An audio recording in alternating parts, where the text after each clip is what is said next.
Hi, I'm Toby Earl with big fistfuls of scoops on next week's big soaps. It's fair to say that Masood is a bit miffed that Zainab and Saeed kept the big secret from him. So much so that when Tanwar says he's not going to university, Maz takes it out on his missus and throws her out. Tanwar should ask Maz if he could pin the blame on his mum for not doing his homework too. But Saeed plays peacemaker and returns to explain to his dad that marrying Amira was his call, not Zainab's. Meanwhile, Saeed is devastated to hear about Christian, and after Maz calms down and lets his wife and son return home, Saeed trots off to visit him in hospital, possibly with a big bunch of gladioli. Elsewhere, Ronnie Mitchell wants to do her best by Jack and get him out of the local NHS and into private care. Only trouble is, she hasn't got 2 brass penny farthings to rub together. So she gets a little bit entrepreneurial and first tries to put Max's rent up. Then she asks Ian for the deposit money on the flat back. But both schemes fail. So Ronnie decides to go down the tried and tested, ain't strictly legal Cockney route for a bit of quick cash and reads through the R&R insurance papers. Then she tells Billy she may have a job for him. They could call their business Ash Converters.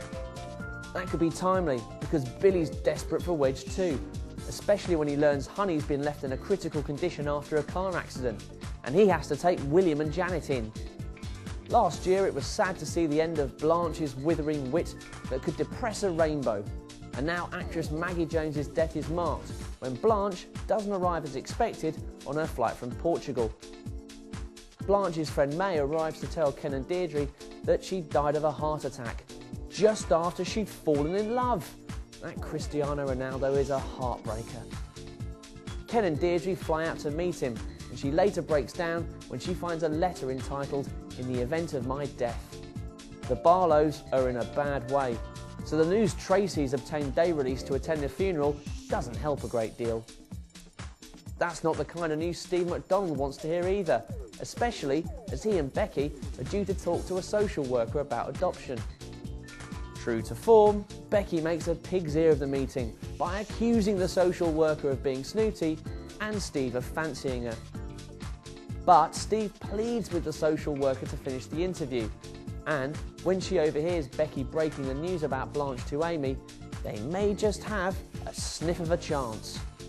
Bad boy Nathan Wilde's back in the village, and it takes about 5 minutes before he's blackmailing his mother to let him stay. Declan Macy is next in Nathan's sights when he tries to bully him into selling the home farm shares back to him, but Declan finds him plain hilarious. Later, the angry young man seethes when Natasha and Declan exclude him from a cosy business chat, and it's not long before Declan puts the poor little rich boy right in his place. Elsewhere, Chaz's old black magic is stirring up lustful thoughts in Paddy, again, and Aaron suggests Chaz move back home to spare the vet's feelings.